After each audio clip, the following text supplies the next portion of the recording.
Hotel Black Power. Your brother Shaka saying Kofa here, Street Law Soldiers. Coming to you today. I have a few topics that I want to discuss. But as always, first of all, giving honor and praise to the Creator, the Ancestor, my sister who's in her orgasmic state right now in the ancestral realm. Brother Harris Abdul, Chief of Staff of the Street Law Soldiers, my father, my mother and father-in-law, all my other relatives and descendants and ancestors, and all the brothers and sisters who have made their transitions and ascensions, and all black families, including mine, all over the universe, over the planet Earth.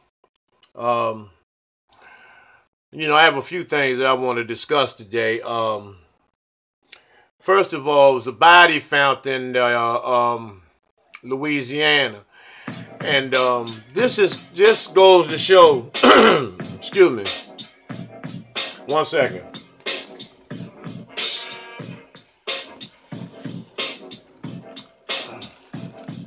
This goes to show the negative shit, that these people, our own people, were saying about the missing children in Washington D.C. was for real.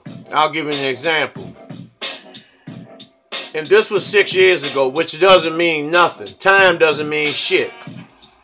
A boy was found in Louisiana with no organs. He was brutally beaten.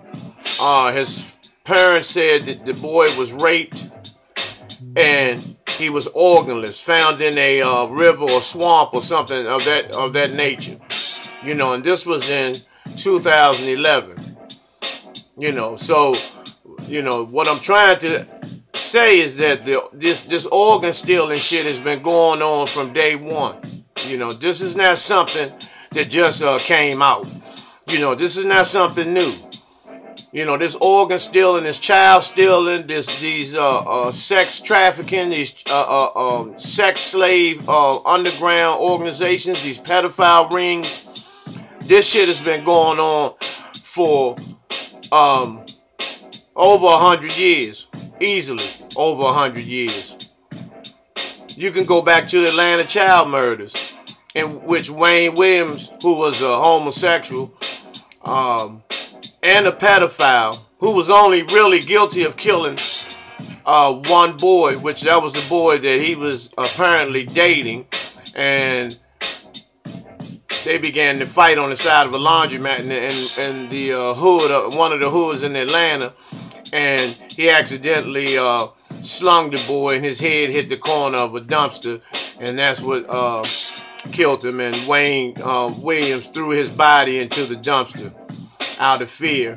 But all the Atlanta child murders, the rest of those children, they were the tips of their penises were cut off, because that's where the highest level of concentrated melanin is in a black male, is the tip of the penis.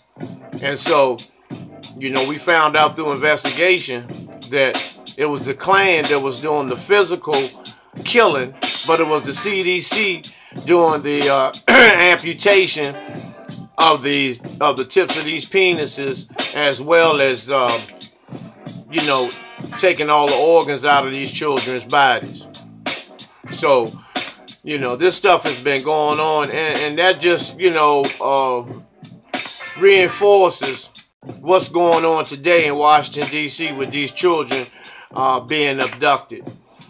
And I always tell people, you have to watch out for these old kind, humble, mild-mannered motherfucking peckerwoods. Those are the most vicious motherfuckers out here, because they talk in such a somber, humble voice.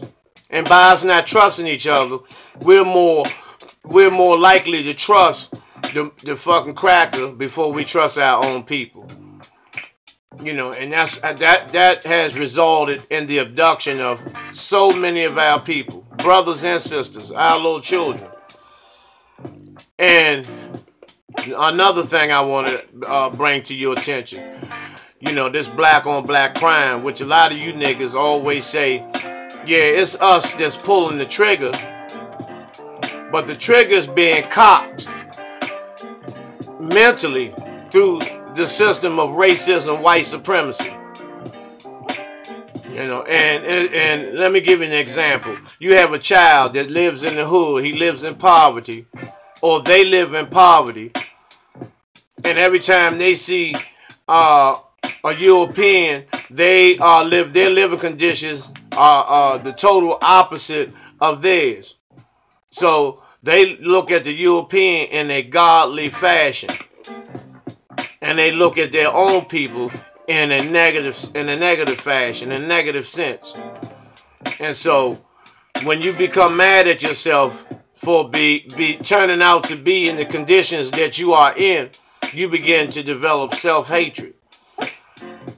And to reinforce and to intensify that self-hatred, these Jews, these so-called white imposter Jews, which owns the networks, they put these movies out.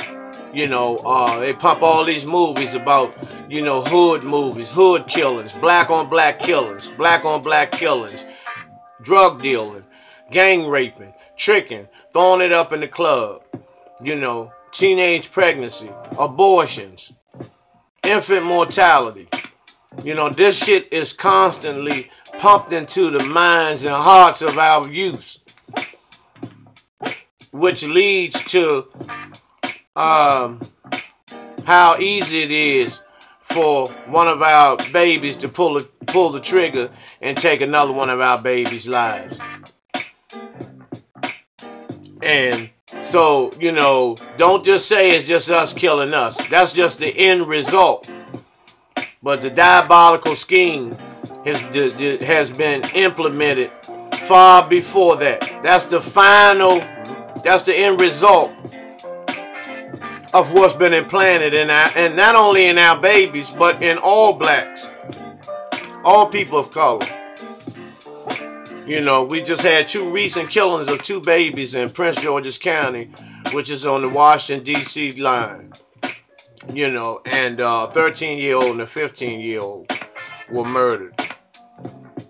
And so, you know, we're making arrangements to be able to rally around this, you know, begin to, you know, not play any guardian angels and all that stupid dumb shit, but to go out in the community and build with the G's, build with the gangbangers, build with the young brothers and sisters, you know, and try to encourage them to use certain methods to detoxify themselves mentally from the system of racism, white supremacy. You know, this is a very, very hard task. You know, it's hard to convince somebody to stop hating themselves once it's been thoroughly ingrained and entrenched in your thought process and in your being, in your energy, in your soul. So, you know, but the work never stops. You know, we still have an opportunity, you know, for black liberation and salvation within our nation. And I give props to the brother Willie D as providing that information about the boy in Louisiana.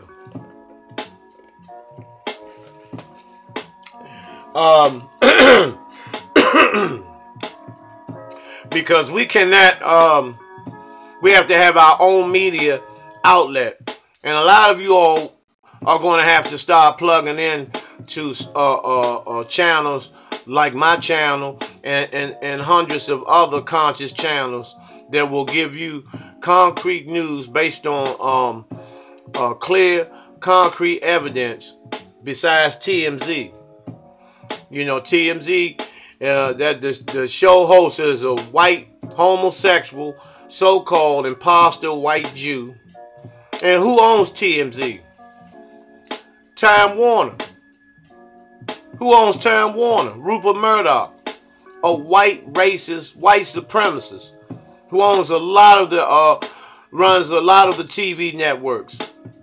You know, Nickelodeon, Fox, and a whole array of other stations that are responsible for the implementation of the system of racism, white supremacy through the media, by way of the media. So, you know, we need to use these outlets, you know, and so we can be thoroughly educated on this fucking devil. So we'll know exactly which way to move, which way to think, stay on top of his ass. Because when you watch the news on television, they're trying to convince you to believe what they're putting out. 90% of what they put on the news is false information. It's lies. So, you know, that's a process. And, you know, we all have to come out of that hypnosis of watching that shit, you know, and believing that bullshit that this devil puts out there. I want to talk about the importance of the murder or assassination or whatever of Suge Knight.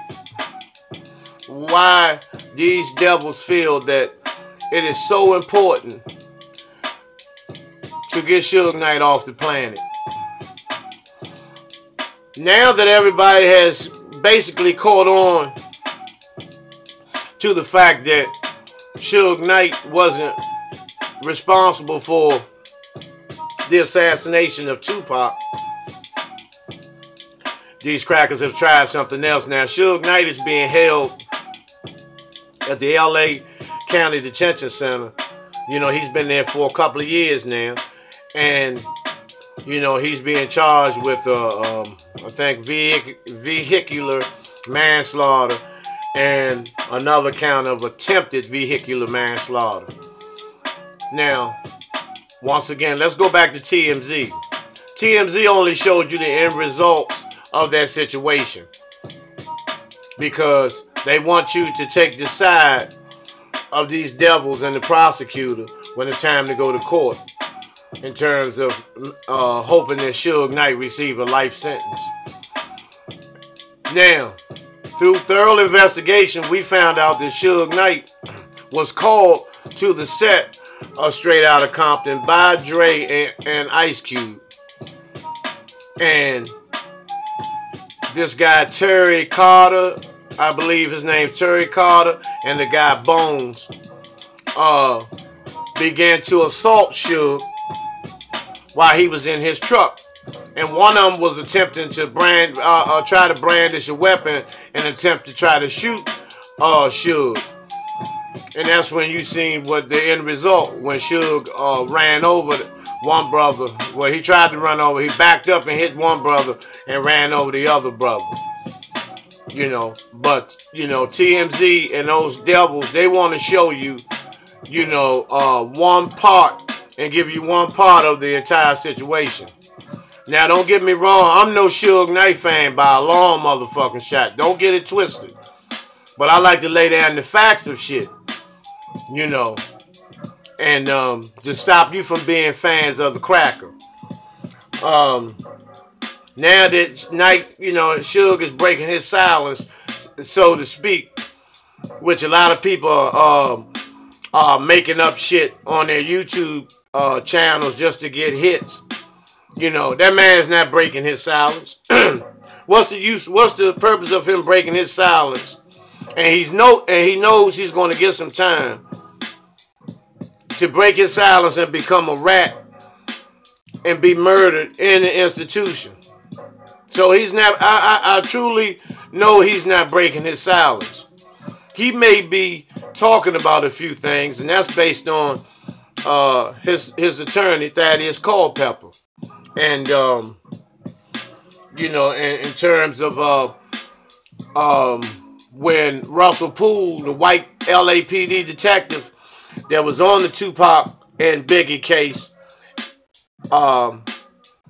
He was trying to get in touch with Suge to apologize to him for accusing him of being responsible for Tupac and Biggie's death when he found out new information as well. So he called LAPD and told him that he had new findings on other individuals that were responsible for these 2 homicides. And they told him to come in, bring every piece of information that he had. And once he brought it in there, all of a sudden, he mysteriously dies of a heart attack. Now, Tupac is supposed to be on the 7th, well, that was this past weekend. He was inducted into the Rock and Roll Hall of Fame. And Dr. Dre and Snoop was supposed to be the recipients and receiving the award on behalf of Pac, which is a fucking insult. Here's two motherfuckers, that Pac didn't fuck with towards the end of his stay here. Now they're receiving the award. Why can't it be Tretch, who he was close with? Or John Singleton? Or his aunt?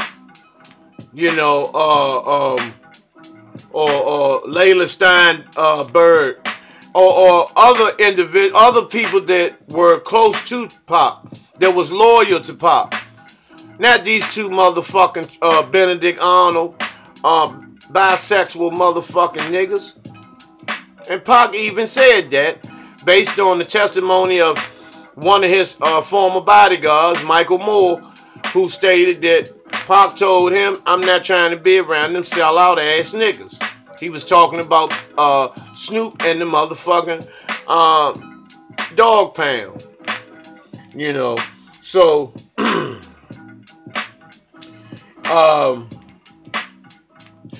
and not only that, Afeni Shakur mysteriously dies because she comes on the set of the All Eyes on Me, the filming of that Tupac biography, I guess, if you want to call it that, and biopic, whatever you want to call it.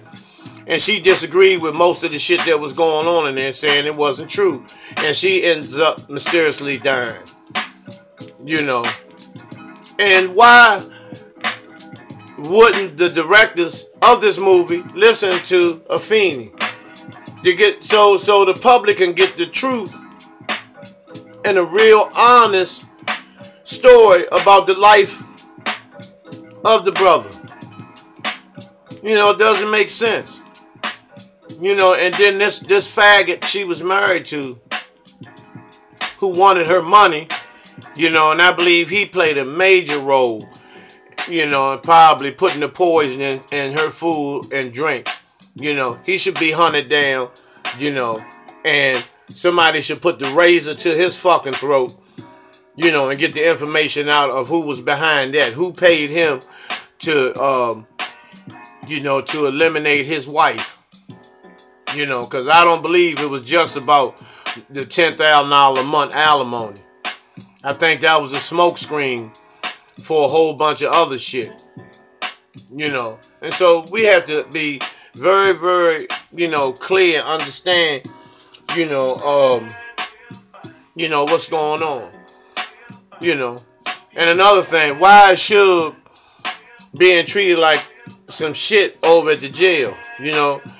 He only has sight and vision in one eye. He's a diabetic. He's getting inadequate medical attention, for the purposes of, they want to get rid of Knight. Because if Knight really wanted to talk, that means Jimmy Iovine, Ted Fields, Edgar Brofman, these are three devils who run Interscope.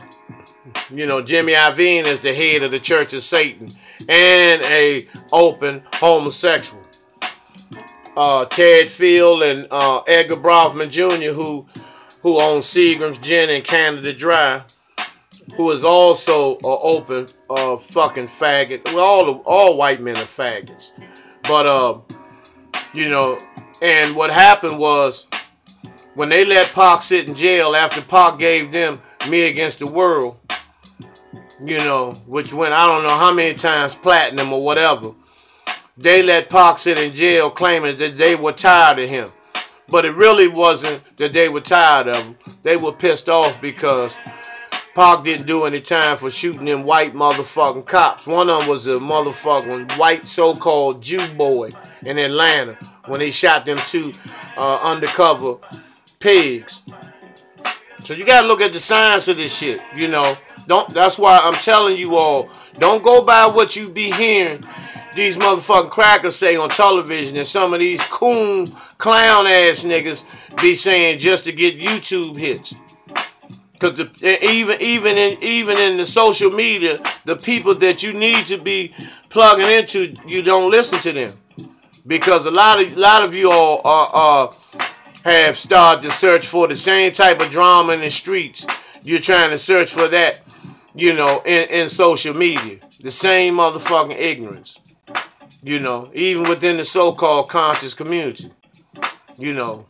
So, you know, they should have had, like I said, Rock and Roll Hall of Fame. They should have somebody like the Outlaws or somebody like that went up and received Pac's award. And another thing about that shit, see, they will give you all the awards and make statues of you and everything as long as your ass is dead. Now, if Pac was still alive, he wouldn't have been inducted in none of this shit. You know, they would have made sure he would have gotten convicted on that fake ass sex charge and done some fucking time.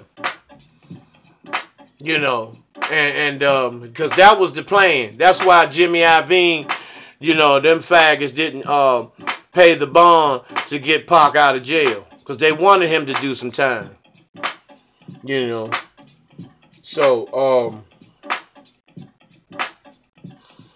we gotta be, we have to be real careful, you know, about what we say and about what we do. Because it's very, very important, you know. And I'm asking you all to stand up, you know, do your research, you know, teach, you know, your brothers and sisters, you know, teach your children, teach your babies the real truth of who we are. And not who you think we should be. And do not, you know, include white supremacy in nothing that you do.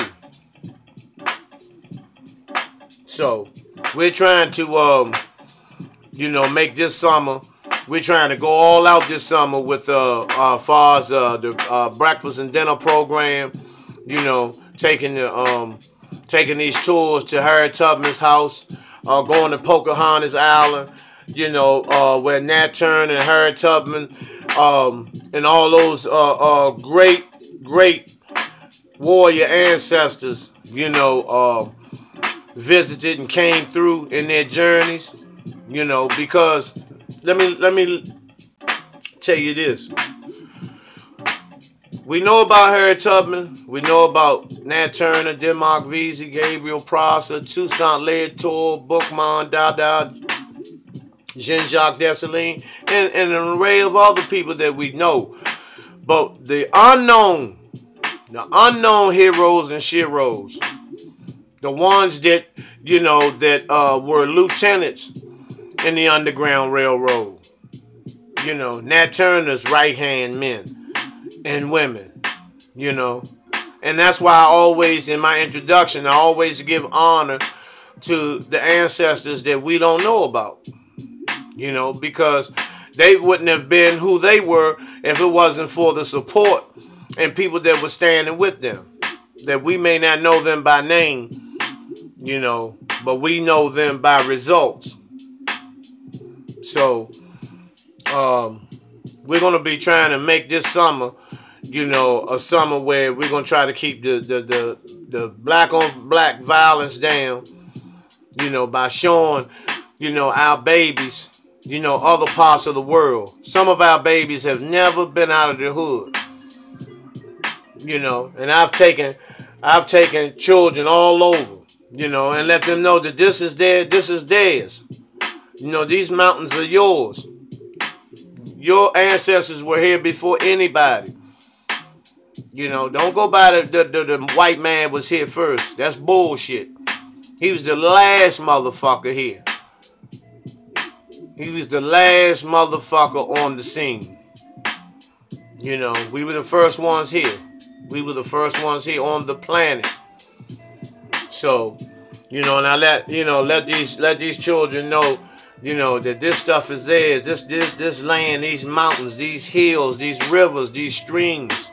You know, Frederick Douglass's house, the Capitol.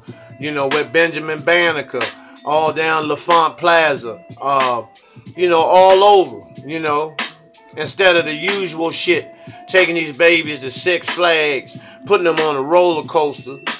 You know, and feeding them motherfucking swine, hot dogs and popcorn all motherfucking day, you know, or take them to watch some ignorant motherfucking movie, you know, where they can't grow at all, you know, Fast and the fucking Furious, all them sissy motherfuckers, Tyrese and all them other queens, you know, Miss Diesel and all them, you know, shit is just, it's wicked, man.